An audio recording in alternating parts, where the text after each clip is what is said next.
ഇപ്പോൾ കെ.എസ്.യുവിന്റെ secretariat March നടക്കുകയാണ്. March സംഘർഷഭരിതമാണ്. Police ജലപീരങ്കി അടക്കം പ്രയോഗിച്ചു. ദൃശ്യങ്ങളിൽ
സെക്രട്ടേറിയറ്റിൽ നിന്ന് ഹരി, ഈ സിദ്ധാർത്ഥന്റെ മരണത്തിൽ CBI അന്വേഷണം ആവശ്യപ്പെട്ടാണ് ഈ കെ.എസ്.യുവിന്റെ സെക്രട്ടേറിയറ്റ് മാർച്ച് നടക്കുന്നത്.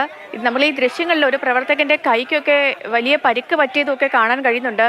നിലവിൽ സംഘർഷം കലുഷമാവുകയാണോ? എന്താണ് വിവരങ്ങൾ ഹരി?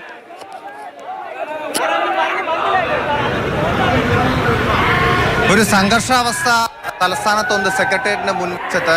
അതായത് അല്പസമയം മുമ്പാണ് കെ.എസ്.യുവിന്റെ മാർച്ച് സെക്രട്ടേറിയറ്റിന് മുൻവശത്തെത്തിയത്. സമരഗേറ്റിന് മുൻവശത്തെത്തിയ മാർച്ച് പോലീസ് ബാരിക്കേഡുകൾ ഉപയോഗിച്ച് തടയുകയും ചെയ്തു. ആ സമയത്ത് പ്രവർത്തകർ ബാരിക്കേഡുകൾ മറികടന്ന് അപ്പുറത്തേക്ക് കടക്കാൻ ശ്രമിച്ച സമയത്താണ് പോലീസ് ജലപീരങ്കി പ്രയോഗിച്ചത്. 2 തവണ പ്രവർത്തകർക്ക് നേരെ പോലീസ് ജലപീരങ്കി പ്രയോഗിച്ചു. ജലപീരങ്കി പ്രയോഗിക്കുന്നതിനിടയിലാണ് ഒരു പ്രവർത്തകന് പരിക്കേറ്റത്. ഒപ്പമുണ്ടായിരുന്ന പ്രവർത്തകരോട് അതിനെപ്പറ്റി ചോദിച്ചപ്പോൾ അവർ പറഞ്ഞത്, താഴെ വീഴുന്ന സമയത്ത്, അതായത് ജലപീരങ്കി പ്രയോഗിച്ച് അതിന്റെ ശക്തിയിൽ താഴെ വീഴുന്ന സമയത്ത് കൈ മുറിയുകയായി എന്നാണ് പറഞ്ഞത്. ആ പരിക്കേറ്റ പ്രവർത്തകനെ ഇപ്പോൾ ആശുപത്രിയിലേക്ക് മാറ്റിയിട്ടുണ്ട്.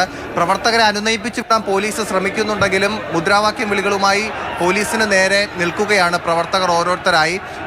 അല്പസമയം മുമ്പ് വരെ അതായത് ആ പരിക്കേറ്റ പ്രവർത്തകരെ മാറ്റുന്നതിന് വേണ്ടിയുള്ള ഒരു തർക്കമായിരുന്നു. ഇപ്പോൾ ഈ മുദ്രാവാക്യം വിളികളുമായി ബാരിക്കേഡിന് മുൻവശത്ത് നിന്നുകൊണ്ട് പോലീസ് ഈ പ്രവർത്തകരെ അനുനയിപ്പിച്ച് വിടാനുള്ള ശ്രമം തുടരുന്നു. പ്രവർത്തകർ പിരിഞ്ഞു പോകാതെ സെക്രട്ടേറിയറ്റിന് മുൻവശത്ത് തന്നെ തുടരുകയാണ്. ശരി ഹരി, തുടരുക. എന്താണെങ്കിലും സെക്രട്ടേറിയറ്റിന്റെ മുന്നിൽ കെ.എസ്.യുവിന്റെ മാർച്ച് നടക്കുകയാണ്. സെക്രട്ടേറിയറ്റ് മാർച്ച് നടക്കുകയാണ്. സിദ്ധാർത്ഥന്റെ കൊലപാതകത്തിൽ CBI അന്വേഷണം ആവശ്യപ്പെട്ടാണ് മാർച്ച് നടക്കുന്നത്. ഒരു പ്രവർത്തകന് പരിക്കേൽക്കുകയും ചെയ്തു. ഈ പ്രവർത്തകനെ ആശുപത്രിയിലേക്ക് മാറ്റി എന്നാണ് മനസ്സിലാക്കാനും കഴിയുന്നത്. ഹരികൃഷ്ണൻ തുടരുന്നുണ്ട്. ഹരി, ഇന്നലെയും കെ.എസ്.യുവിന്റെ ഭാഗത്ത് നിന്ന് ഈ വിഷയത്തിൽ വലിയ രീതിയിലുള്ള പ്രതിഷേധം തുടർന്നിരുന്നു. ഇന്നും തുടരുകയാണ്. അപ്പോൾ ഒരു നടപടി ഉണ്ടാകുന്നത് വരെ ഇത്തരത്തിൽ പ്രതിഷേധവുമായി മുന്നോട്ട് പോകാൻ തന്നെയാണോ കെ.എസ്.യുവിന്റെ തീരുമാനം?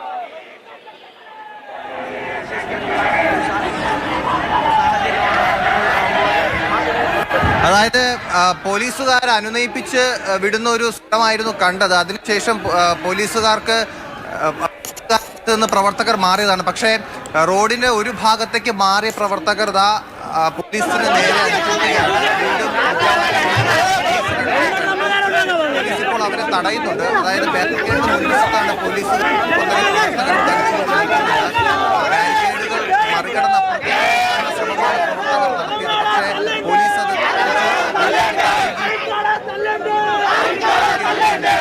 ഇപ്പോൾ പോലീസുമായി സംസാരിച്ചതിന് ശേഷം പ്രവർത്തകർ കുറച്ചുപേർ റോഡിന്റെ ഒരു ഭാഗത്ത് അതിനുശേഷം വീണ്ടും മുദ്രാവാക്യവുമായി പോലീസിന് നേരെ അടുത്തിരിക്കുന്നു. പോലീസുമായി ഒരു